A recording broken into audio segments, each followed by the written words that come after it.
नमस्कार दोस्तों, स्वागत है आपका मेरे यूट्यूब चैनल पर।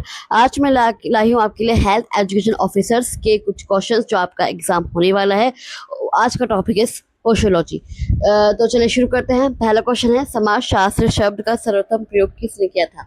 किसने किया था सोशियोलॉजी शब्द का सर्वप्रथम प्रयोग? तो वो किया था ऑगस्ट कॉम्टे ने। किसने? ऑगस्ट कॉम्टे ने किया था। फ्रांसीसी दार्शनिक ऑगस्ट कॉम्टे ने 1838 में सबसे पहले समाजशास्त्र शब्द का प्रयोग किया था। उन्हें समाजशास्त्र के जनक के रूप में जाना जाता है। शुरुआत में उन्हें इस अध्ययन के लिए सामाजिक भौतिकी सोशल फिजिक्स शब्द पढ़ा था, जिसे बाद में बदलकर समाजशास्त्र कर दिया गया। नेक्स्ट क्वेश्चन आता है, समाजशास्त्र का जनक किसे कहा जाता है? तो कहा जाता है ऑगस्ट कॉम्टे को। किसे? अगस्त कॉम्टे को।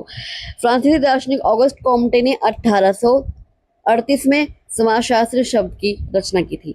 समाज के वैज्ञानिक अध्ययन की नींव रखने और इसे एक स्वतंत्र विषय के रूप में स्थापित करने में उनका महत्वपूर्ण योगदान के कारण उन्हें समाजशास्त्र के जनक के रूप में जाना जाता है। नेक्स्ट क्वेश्चन आता है, निम्नलिखित में से समाज की आवश्यक विशेषता कौन सी है? सोसाइटी की जो आवश्यक विशेषता है वो कौन सी है? केवल एक निश्चित भौगोलिक क्षेत्र, सामाजिक संबंधों का जाल, समान भाषा का होना या समान धर्म का होना? तो जो आवश्यक विशेषता है वो है कि सामाजिक संबंधों का जाल। क्या है? Web of social relationship. समाजशास्त्र में समाज किसी विशेष स्थानीय व्यक्तियों के समूह का नाम नहीं, बल्कि अमूर्त सामाजिक संबंधों का जाल है, जो मनुष्यों के बीच आपसी मेलजोल, सहयोग और संघर्ष के माध्यम से बनता है। नेक्स्ट क्वेश्चन आता है, सामाजिक संबंधों का जाल है। क्या है? सामाजिक संबंधों का जाल है। ये कथन किसने कहा? तो ये कथन आपके कहा मैकाइवर एवं पेज ने। किसने? मैकाइवर एंड पेज ने ये कथन कहा। जो प्रसिद्ध समाजशास्त्री R.M. मैकाइवर और चार्ल्स H. पेज ने अपनी पुस्तक सोसाइटी एंड एन इंट्रोडक्टरी, कौन सी पुस्तक लिखी है उन्होंने? सोसाइटी एंड इंट्रोडक्टरी एनालिसिस में समाज को परिभाषित करते हुए लिखा कि समाज सामाजिक संबंधों का जाल है। इस परिभाषा के अनुसार समाज कोई ईंट पत्थर या इंसानों की केवल भीड़ नहीं, बल्कि यह उन रिश्तों, अंतक्रियाओं और बंधनों का एक अमूर्त ताना बाना है जो लोगों को आपस में जोड़ता है। नेक्स्ट क्वेश्चन आता है, निम्नलिखित में से कौन सा प्राथमिक समूह जो प्राइमरी ग्रुप का एग्जाम्पल है, उदाहरण है? कौन सा है जो प्राथमिक समूह का उदाहरण है? तो वह है परिवार। कौन सा? परिवार। चार्ल्स कुले। कौन? चार्ल्स कुले ने यह बात कही अपनी पुस्तक सोशल ऑर्गेनाइजेशन में। कौन सी पुस्तक लिखी चार्ल्स कुले ने? अपनी सोशल ऑर्गेनाइजेशन। और कब लिखी? 1909 में। कब? 1909 में प्राथमिक समूह की अवधारणा को प्रतिपादित किया था। प्राथमिक समूह में वे समूह होते हैं जहां सदस्यों के बीच आमने सामने के घनिष्ठ व्यक्तिगत, भावनात्मक और स्थायी संबंध होते हैं। ये राजनीतिक दल नहीं है। नेक्स्ट क्वेश्चन आता है, सेकेंडरी ग्रुप। द्वितीयक समूह की प्रमुख विशेषता क्या है? तो द्वितीयक समूह की प्रमुख विशेषता है औपचारिक एवं उद्देश्य आधारित संबंध। कि जो संबंध बने हैं या तो उनका कोई उद्देश्य है या कोई औपचारिकता है। द्वितीय समूह में वे समूह होते हैं जिनका आकार बड़ा होता है और जहाँ सदस्यों के बीच संबंध औपचारिक फॉर्मल संबंध होते हैं या इम्पर्सनल अवैयक्तिक और किसी विशेष उद्देश्य या स्वार्थ पर आधारित होते हैं। नेक्स्ट क्वेश्चन आता है, संस्कृति का सबसे छोटा घटक क्या कहलाता है? क्या कहलाता है? संस्कृति का, कल्चर का सबसे छोटा घटक, तो वो कहला जाता है सांस्कृतिक तत्व। कल्चर टेस्ट, सांस्कृतिक तत्व।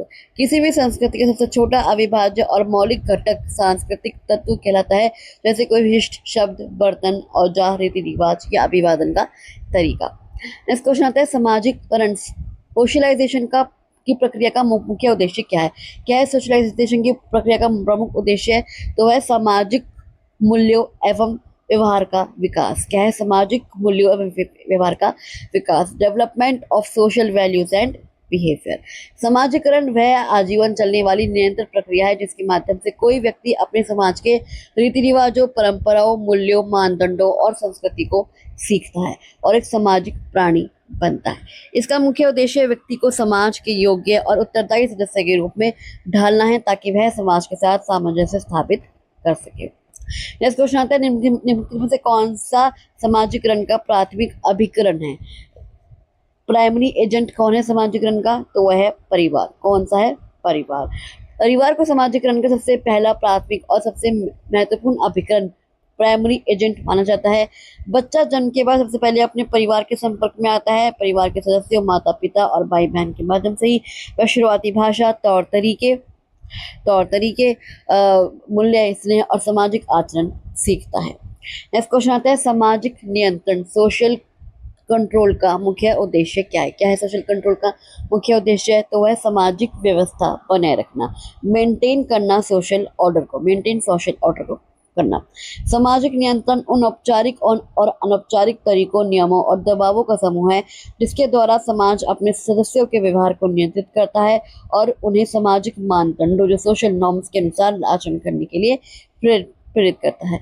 इसका मुख्य उद्देश्य समाज में स्थिरता, शांति, समरसता और सामाजिक व्यवस्था को बनाए रखना और विचलन या अराजकता को रोकना है। नेक्स्ट क्वेश्चन आता है, निम्नलिखित में से कौन सा अनौपचारिक सामाजिक नियंत्रण, जो इनफॉर्मल सोशल कंट्रोल का साधन है, कौन सा है? वह रीति रिवाज एवं परंपराएं, जिससे समाज नियंत्रण होता है। रीति रिवाज और परंपराएं, कस्टम एंड ट्रेडिशंस। अनौपचारिक सामाजिक नियंत्रण वे साधन हैं जो समाज में स्वतः विकसित होते हैं और बिना किसी लिखित कानून या आधिकारिक दंड के लोगों के व्यवहार को नियंत्रित करते हैं, जैसे रीति रिवाज, परंपराएं, नैतिकता और जनमत। नेक्स्ट क्वेश्चन आते हैं, सामाजिक स्तरीकरण, सोशल स्ट्रैटिफिकेशन। सोशल स्ट्रैटिफिकेशन का क्या अर्थ होता है? समाज का विभिन्न स्तरों में विभाजन, division of society into different levels. सामाजिक स्तरीकरण, सोशल स्ट्रैटिफिकेशन क्या है? जिसके द्वारा समाज के व्यक्तियों या समूहों को उनकी स्थिति, शक्ति, धन, प्रतिष्ठा और अधिकारों के आधार पर उच्च और निम्न विभिन्न स्तरों या श्रेणियों में विभाजित करना, जैसे वर्ग, जाति या परिस्थिति, जैसे कितनी सैलरी है उसके आधार पर उच्च नीच का क्रम। नेक्स्ट क्वेश्चन आता है, अचीव्ड स्टेटस। अचीव्ड स्टेटस कौन सा उदाहरण है? लिंग, आयु, डॉक्टर बनना या जन्म से जाति, तो है डॉक्टर बनना। बिकमिंग अ डॉक्टर एक अचीव्ड स्टेटस की एक स्टेटस पा लिया है उस इंसान ने। समाज शास्त्र में, सोशियोलॉजी में परिस्थिति स्टेटस दो प्रकार की होती है, अर्जित परिस्थिति और प्रदत्त परिस्थिति। अचीव्ड स्टेटस और अस्क्रिप्ड स्टेटस। अर्जित स्थिति क्या है कि उसने कुछ कमाया है, वो पढ़ लिख के कुछ बना है, और परिस्थिति कि उनके बाप दादाओं की जमीन है। अर्जित स्थिति यह वह स्थिति या पद है जिसे व्यक्ति अपनी योग्यता, मेहनत, शिक्षा, कौशल और प्रयासों से अपने जीवन काल में प्राप्त करता है, जैसे डॉक्टर, इंजीनियर, शिक्षक या नेता बनना। और प्रदत्त परिस्थिति क्या है? मैंने बताया था, लिंग, आयु और जन्म से प्रदत्त परिस्थिति के उदाहरण है जो व्यक्ति जन्म से ही समाज द्वारा स्वतः प्राप्त होते हैं, ना कि अपनी योग्यता से। नेक्स्ट क्वेश्चन आता है, निम्नलिखित में से अस्क्रिप्ट स्टेटस का क्या उदाहरण है? अब इसका अस्क्रिप्ट क्या उदाहरण है? तो है जन्म से प्राप्त जाति, कि जैसा कोई जनरल में है, कोई जनरल में है तो जनरल की वो उच्च जाति का है, तो जन्म से प्राप्त जाति। यह वह सामाजिक पद या स्थिति है जो व्यक्ति को जन्म से या समाज और सतह प्राप्त होती है, जिसमें उसकी अपनी कोई योग्यता, इच्छा या प्रयासों की भूमिका नहीं होती, जैसे जाति, लिंग, आयु और नस्ल और पारिवारिक पृष्ठभूमि। मान लो उसकी जाति उच्च है, लिंग है, आयु उसकी बड़ी है, उसकी नस्ल या उसकी पारिवारिक पृष्ठभूमि, उसकी बैकग्राउंड बहुत अच्छा है।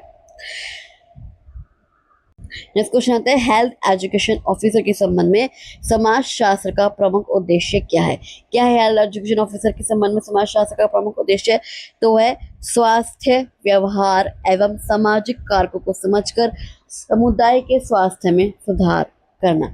स्वास्थ्य, व्यवहार एवं सामाजिक कारकों को समझकर समुदाय के स्वास्थ्य में सुधार करना। स्वास्थ्य शिक्षा अधिकारी और स्वास्थ्य समाजशास्त्र का मुख्य उद्देश्य यह समझना है कि सामाजिक, सांस्कृतिक और आर्थिक कारक जैसे गरीबी, शिक्षा, विश्वास और जीवन शैली किस प्रकार किसी व्यक्ति या समुदाय के स्वास्थ्य को प्रभावित करती हैं।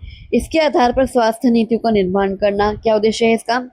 इसके आधार पर स्वास्थ्य नीतियों का निर्माण करना, बीमारियों की रोकथाम के लिए जागरूकता फैलाना और समुदाय में स्वस्थ आदतों को बढ़ावा देना है। तो चलिए अभी के लिए बस इतना ही। आई होप आपको ये एमसीक्यूज की वीडियो अच्छी लगी होगी। आपको एमसीक्यूज की वीडियो कैसी लगी मुझे कमेंट बॉक्स में कमेंट करके जरूर बताइएगा। और अगर आपको ये वीडियो अच्छी लगी तो आप इस वीडियो को लाइक कर सकते हैं, शेयर कर सकते हैं और इस चैनल को सब्सक्राइब करके जरूर जाएगा। चलिए मैं आपसे मिलती हूँ अगली वीडियो में, तब तक के लिए थैंक यू सो मच।